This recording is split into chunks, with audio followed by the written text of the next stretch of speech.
Afghanistan cricket টিমের যতই প্রশংসা করা হয় ততই কম করা হবে। বুদ্ধির দিক থেকে দেখতে গেলে অন্য টিমের থেকে এক ধাপ এগিয়ে হয়তো আফগানিস্তান। 3টে মাস্টার স্ট্রোক, আর এই 3টে মাস্টার স্ট্রোকে দারুণভাবে ফল পাচ্ছে বা পেয়েছে আফগানিস্তান। আইসিসির কোনো বড় ইভেন্ট হলে, যে দেশে ইভেন্ট হচ্ছে সেখানকার কোনো প্রাক্তন প্লেয়ারকে তারা মেন্টর হিসাবে বেছে নেয়।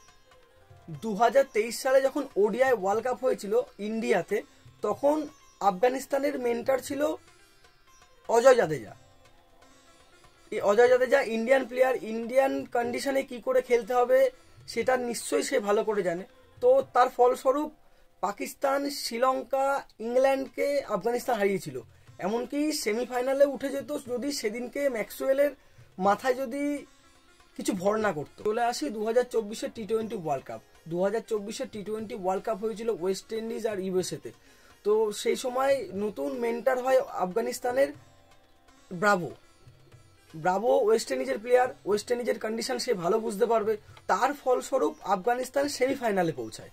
2025 সালে চ্যাম্পিয়ন ট্রফি হচ্ছে পাকিস্তানে। এখন আফগানিস্তানের নতুন মেন্টর ইউনিস খান হলো পাকিস্তানের একজন লেজেন্ড প্লেয়ার। পাকিস্তানের কন্ডিশনে কেমন করে খেলতে হবে, কেমনভাবে ব্যাটিং করতে হবে, কেমনভাবে বোলিং করতে হবে সে নিশ্চয়ই ভালো জানে। তার ফলস্বরূপ ইংল্যান্ডকে হারায়। এর পরের ম্যাচে যদি অস্ট্রেলিয়াকে হারিয়ে দেয় তাহলে সেমিফাইনালে আফগানিস্তানের জায়গা পাকা।